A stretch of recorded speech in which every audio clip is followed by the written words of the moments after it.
بسم الله الحمد لله رب العالمين وبه نستعين على أمور الدنيا والدين صلى الله على سيدنا محمد وعلى آله وصحبه أجمعين أخواني والأخوات وحين كوكو جرني دروستيني كساب سنيد كتابك الرحيق المختوم وحين مريني لقمدي إعادوينكي عربت إسلامك كهر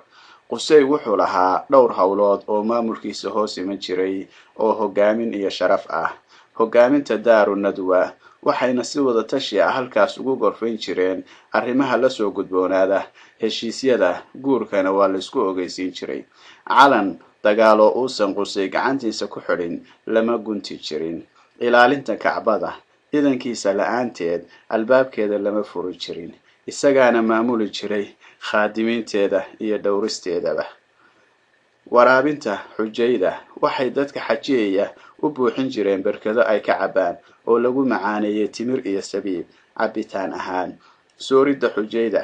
waxay xujayda u samayn jireen raashin martiqaad ah qusayna wuxuu quraysh saaray hanti ay sanad walba waqtiga xajka bixiyaan oo cunto loogu sameeyo dadka xajiyaya si cidii aan sahay haysani ay u cunto waxaa xusid mudan hayeeshee in qusay u saaray cabdimanaaf sharaf martabad iyo haybad inkastoo uusan ahayn wiilkiisii weynaa cabdi adaar ayaa ka weynaa wuxuuna u dhiibay hawlo ay ka mid ahaayeen maamulidda iyo hogaaminta annadwa calanka ilaalinta kacbada waraabinta iyo quudinta xujayda qusay wuxuu ahaa nin amarkiisa la adeeco oo wixii uu sameeyay aan hadal lagu soo celin markii uu geeriyooday caruurtiisii amarkiisii sidii uu ahaa bay u fuliyeen ismana qaban laakiin markii wiilkiisii cabdimanaaf dhintay bay caruurtiisii ilmihii adeerkood cabdi adaar jogooyinkii kula loolameen qurayshna waxay u kala jabtay laba dhinac waxayna ku sigteen inay diriraan waxayse isugu yeereen inay sulux iyo heshiis arrinta ku dhameeyaan oo jogooyinka ay qaybsadaan sidaana bay u qaybsadeen waraabinta iyo sooryada waxaa yeeshay ilma cabdimanaaf daaru nadwa iyo calanka iyo ilaaladuna waxay u hadheen ilma cabdi adaar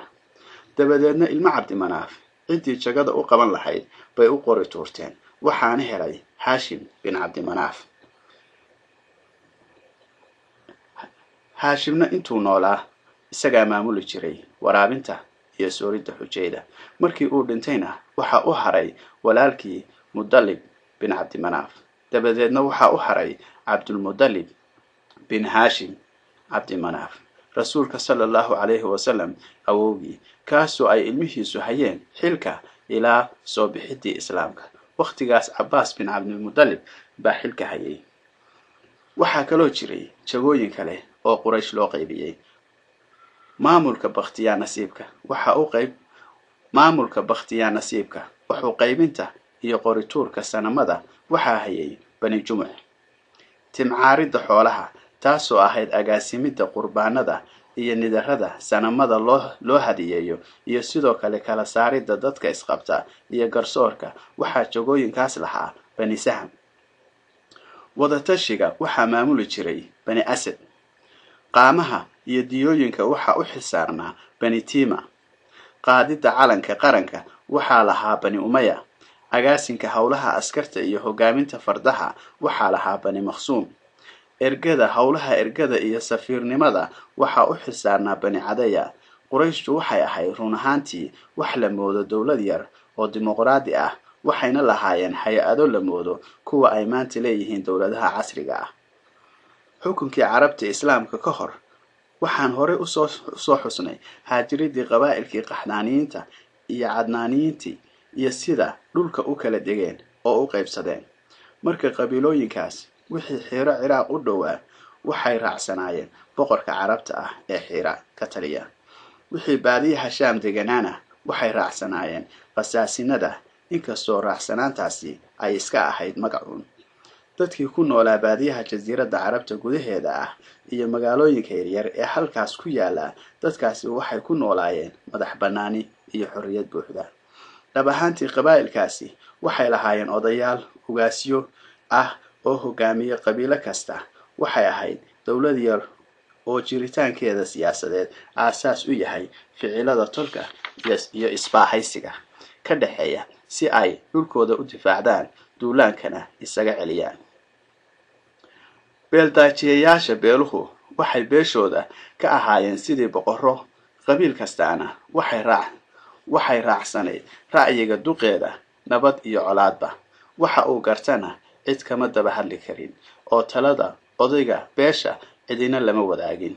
wuxuu dhinaca odaygu ka ahaa kelitalis. markuu caroodana waxaa la caroon jiray kumanyaal seefood oo aan sababta caradiisa weydiin jirin. wiilasha ilma adeerta ahi marka ay talada u tartamayaan waxay dadka ku kala jiidan jireen martisoor, waxbixin, dulqaad, deeq, geesinimo, muujin, difaac, ficilada beesha. midkii dadka kasbada oo ammaan muta baana ku guulaysan jiray tartanka talada tolka, waxaana rabitaanka qabiilka cabiri jiray oo afhayeen u ahaa gabyaasha.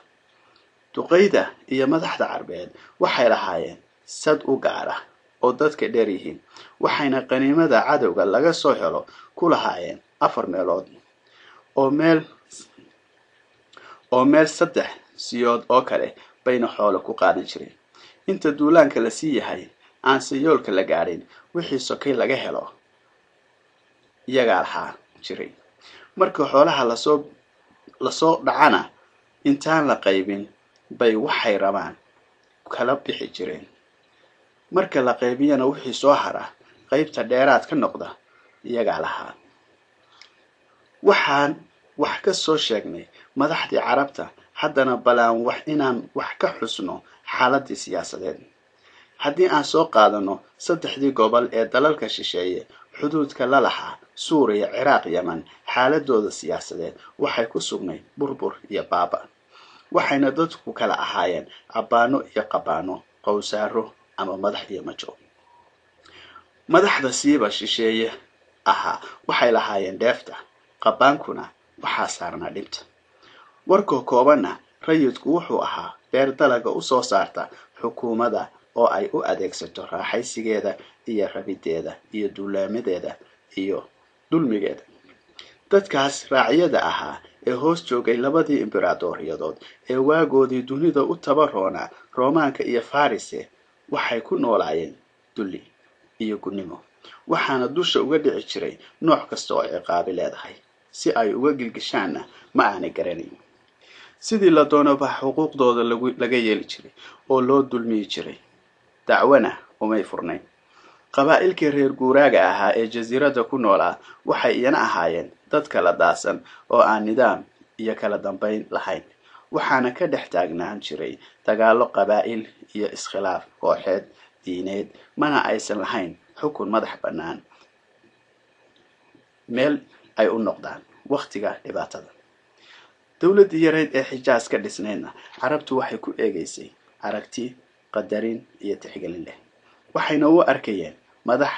iyo adeegayaal rugtii xudunta u ahayd diinta. dhab ahaantiina dawladdaas yari waxay isku haysatay maamul adduunyo iyo dawladnimo iyo hogaamin diineed. dawladdaas yareed ee Maka ka dhisnayd waxay carabta ku hogaaminaysay magac diineed. xaramka iyo dadka ka agdeganaa waxay u ahayd dawlad ilaalisa danahooda iyo danaha dadka u soo socda xaramka, isla markaasna fulisa xukunka shariicadii Nabi Ibraahim. waxayna dawladdaasi lahayd hay-ado iyo qaabab la moodo hay-adaha baarlamaanka, laakiinse dawladdaasi waxay ahayd mid tabar yar oo aan xilka saaran ka soo dhalaali karin, sidii caddaatay maalintii duulaankii Xabashida. walaalayaal, maanta darsigeenu halkaas ayuu inoo joogayaa. inta aynu darsigan darsi la mid ah ku kulmi doono, waxaan idinkaga tegayaa sidaa iyo nabadgelyo, ammaano Alle iyo ismaqal dambe oo xiiso leh.